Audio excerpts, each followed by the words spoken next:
Good day. Just about to film the December tour, and we'll start at the corner as usual. But look, lights. Isn't that fab? I've had those for years, and to be honest, I didn't think they were going to work. I've used this to charge my battery, my phone, quite a bit, but not actually to put those lights. I'd completely forgotten about them. There's two. There's, can you see two? This one, and there's one here. No, you can't, but there's two. Anyway, more of that in a week at the plot next week. Right, let's go and do the tour. I think in the November tour, we had a lot of long shadows, which obviously are not going to be a problem today. Starting at the corner of the plot as usual, nothing much changed. In fact, across the whole thing at the moment, nothing much changed, which you'd expect at this time of year. The rose over here,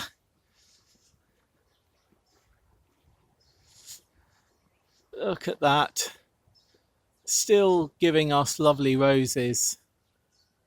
Gorgeous. And I love the colour that this bamboo has gone. Really, really gorgeous. And then back to the silvery greyness of the artichokes, or the cardoon in this case, and then up to these feathery seed heads, which are just glorious. Right, there's our two rhubarbs which need to go in. I really need to crack on with the work now of the two vinyl beds, that one over there and this one here, and also the fruit bed. We'll come on to that. I put this coal frame in as I can't remember if it was on the last plot tour or not. I planted 8 lettuce and we have 3 remaining, all been a bit nibbled, or completely nibbled for the other 5 anyway. I'll close that up in a minute. Our perpetual spinach doing well, which is great. And then coming over here, this is our celeriac. If I can just steady the camera, we can go in.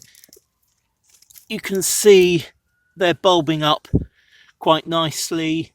We haven't, look at that one down there. I think that one will be coming out this week to put into some celeriac and potato mash for a veggie cottage pie. Yeah, look, there's a few. Can you see that one in there doing nicely? It's my first year of growing celeriac from seed. Yeah, there's another one there doing really well, and this one as well. Yeah, pleased with that. Our chard over there is fine. Look at this little yew tree and its colour. Gorgeous. Our brassicas will go over to the brassica bed.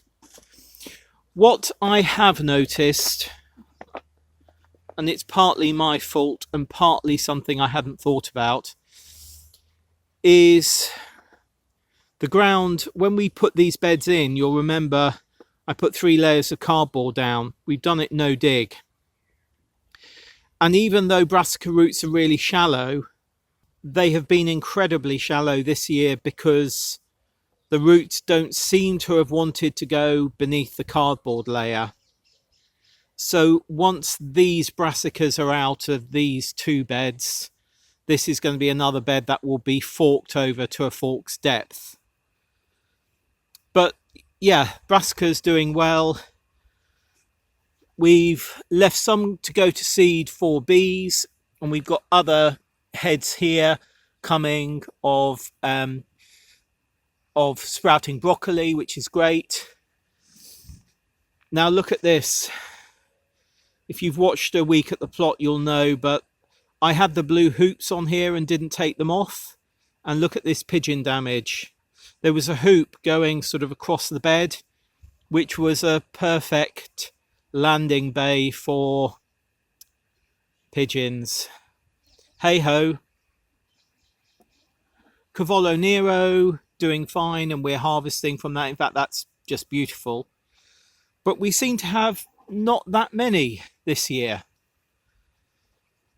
In fact, for brassicas, I thought we weren't doing well at the beginning of the year. Then I thought we were doing quite well, and we're sort of doing okay. There's plenty to eat over winter. And in fact, if I just come here, there's a purple sprouting coming up there. These are all purple sprouting, which you can generally tell with the really curly style leaf.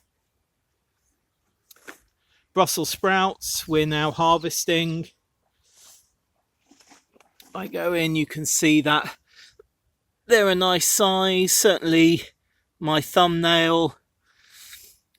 There's some over there that are blowing, but that's fine. We'll have those out very soon. The ones further up at the top are looking lovely. What I have noticed this year is we're not going to have any Brussels sprout tops, which we love. And I think that's down to aphid damage. They haven't formed as Brussels sprout tops really well this year. If I come around, this is the one that has formed the best, and you can see it's sort of bitten by frost in the middle. We then just come over here just to have a look at the lovely colours on these strawberry leaves. I tidied those up a couple of months ago, and I'm really pleased I did. Then we have, you can see something's been trying to get in here. I doubt it could be a fox who's jumped up. But I do know that we have a rat in this bin, or a family of rats in the green bin. I should have put some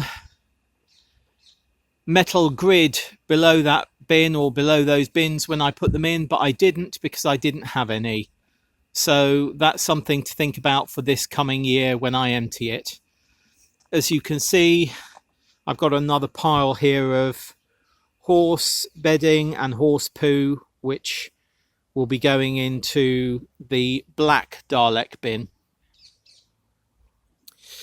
Right, this is a trough which had our cucumbers in, and I'm going to be planting some daffodils into that when they arrive. I am thinking of extending these beds out by about 80 centimetres. So with this bed and with this bed, I have moved this planter out by 80 centimetres. So from the edge here to the edge here is 80 centimetres. And I'm just living with those two for a couple of weeks to see how I feel about that. I'd love to have some herb bed and some flower beds at the end here. Still mulling that. Been mulling that for months. Coming over to our garlic. You can see around here along the edge, that's our porcelain music garlic, which is a hardneck. And Fenella, sorry, not in shot. Fenella's decided to dig up that one. But you can see that other garlic is coming up as well. You see that there. Another one there. So our thermidrome and our messidrome is also now breaking the ground. That's soft neck. Both of those are soft neck varieties. Thermidrome and messidrome. and have been much slower.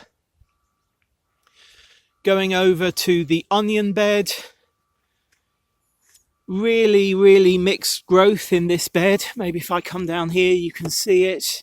Some just breaking through the ground now, and others maybe 8 inches high. I've never experienced growth like this in onions. Some have been a bit slow in the past, but not as erratic as this. Not quite sure why. I mean, it can only really come down to the onion sets, because the beds were well prepared. Anyway, I need to tidy up this lavender.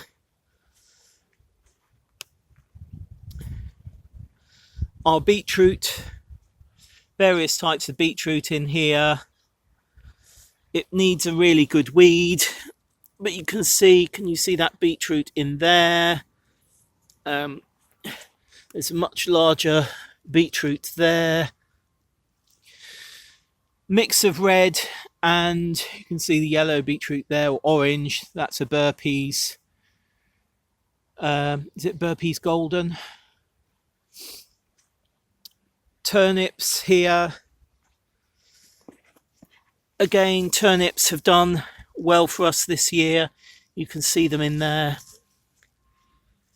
and over there, which is great. A bed of Guernsey half-long parsnip from fresh seed, and also from seed that we saved. These rows here are saved seed, these rows here are fresh seed. And I know that shoulders are developing, and I'll have a look at those in maybe a week. The Heath Robinson cold frame is working well. You can see lettuce growing quite well under there. In fact, this Heath Robinson cold frame is working definitely better than the cold frame I put up. But hey ho.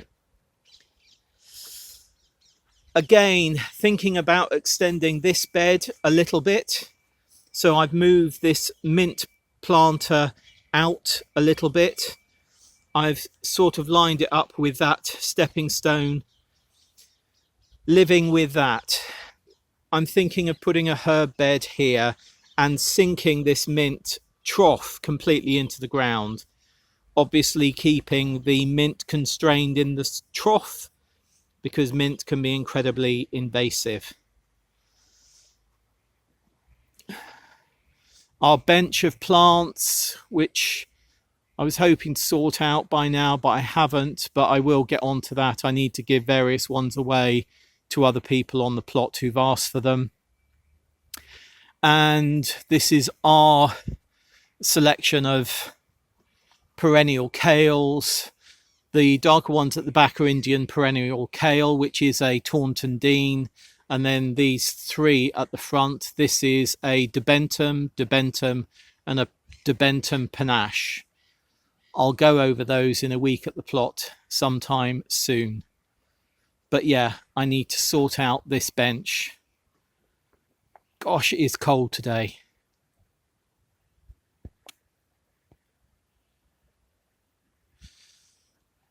Just coming over here. These are some Portuguese cabbage that we have been given that are glorious. You know how much I like Portuguese cabbage. Apologies, I had to break off there. My battery was draining. This is another little herb bed we've got of, what is it? Oregano, parsley, thyme. So thinking of expanding that. A trough of porcelain music again. And oh. Look, can you see that one?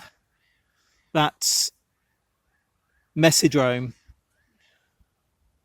Just one up at the moment, but that's great to see that. These are iris and tulips that I put in memory of my friend Jack's, replacing the sunflowers that we had in there. The blueberries, all the wonderful leaf has fallen now, you can see in there, but look, it's all sort of budding up. Can you see there? Budding up and looking fabulous. Look, lovely.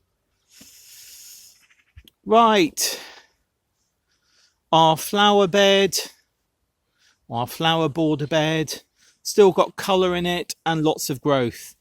I'm really not sure whether these things like California poppy and the Phacelia are actually going to last the winter. I don't know. I genuinely don't know. If you do, let me know. But they seem to be putting on a lot of growth, certainly.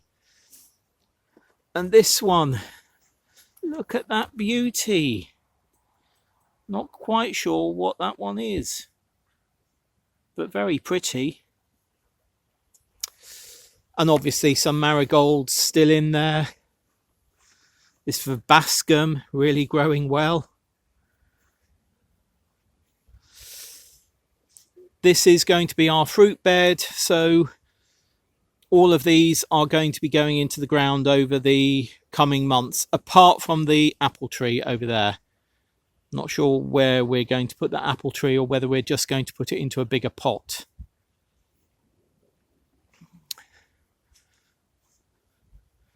More artichokes there. This bed has been covered. It had the Luster Ottono broad beans in that really didn't do well, and we won't be doing those again. So that's covered for the winter. Our mini ponds, you know what, these are still doing well. I saw snails in there the other day, but there's so much pondweed, you can see it coming out here, that I'm going to be taking some pondweed out of these and putting them into the tank next to our decrepit shed. More brassicas, this time more Portuguese cabbage, and also 1,000 head kale. That bed's one of the beds I need to get onto, take the weeds out and cover in cardboard for the winter. It's another job for the winter here. That's going to have a wildlife pond under it just here. But I will need to cut back that ceanothus, which has decided to do a flowering. Look up there. Hey ho. Lots of tidying to do. Broad beans. These are all doing okay. Shrugging off the cold largely. Pretty good germination. I think there's only 2 that haven't germinated. One I think was dug up by Fenella, and one just didn't germinate, I think. Lots of Giant of Italy parsley here, and then fennel. Now this is Florence fennel, it's bulb fennel, but we're mainly using the leaf. I've talked about this before. We modular sowed them and kept several in modules, and they haven't bulbed up. But you know what? It's fantastic to add flavour to soups and stews. Another area that's just going to be a flower border bed here. Look at the dampness on that grass. Still got potatoes in here that I need to dig out. I'll be doing that this week. More Portuguese cabbage. I was really bad at staking these this year. But interestingly, the pigeons aren't going for these yet. The cuttings bench, everything's fine on here. There's the blue hoops I took out that the pigeons were using as a landing bay. various other things sown in here. The medlar has been sown in this one. There's a whole apple that's been planted in that one. This one has got blackthorn and I can't remember, blackthorn and something else. I'm sure someone will tell me, but I've got it down on the plan anyway. These 2 beds I'm just leaving at the moment. I will sort them soon. My idea is that if I leave these lettuce that the pigeons are going after, then maybe they won't go after the brassicas. But yeah, I do need to get this bed fed and covered. You can see, even though I weeded it about 4 weeks ago, there's plenty of weeds coming up. That's why I need to get it covered. Similar here, we've got some really small burpees golden beetroot in here that need to come out. Then I'm going to cut back these calendula and remove these lettuce. And I'll also think about cutting back that glorious buddleia there. And that huge buddleia, maybe January, February time. Then going into the poly, which I stupidly left open last night. So this is the Northern Queen lettuce, which is still doing quite well, suffered a bit in frost. I've planted out some more lettuce in the place of the lettuce that had gone to seed that we were still harvesting. There's a Mizuna there. This is chicory in here. More Giant of Italy parsley. A Brassica doing really well that we have no idea what it is. And then at the back there is coriander. And then in here is garlic. And I've just seen, I don't know, just seen that. I'm not sure if that's wild garlic or not. And we'll see more of that hopefully in the spring. A few more lettuce that really need to go in now. In here we have more iris, and in here I've sown Portuguese cabbage about 10 days ago. Nothing germinating there yet, but I think it will take a good 2 to 3 weeks. So lots of tidying to do. Gosh, look, you really can see the fog that seems to have got thicker since I've come down here. In fact, it has. I'm not sure if you can see over there, but I can see it drifting. Yeah. I do have... There's tidying to be done, obviously. I've been down virtually every day doing things, but there's still lots to do. Tidying, lots to do. Anyway, we will leave it there and see what the December tour brings. I think by the time we have the January tour brings. I think by the time we do have the January tour, I will have started on the vinyl areas, the areas under the vinyl. So there may be some changes there. Otherwise, everything is sort of ticking over okay. Right, I will leave it there and see you again very soon. Bye.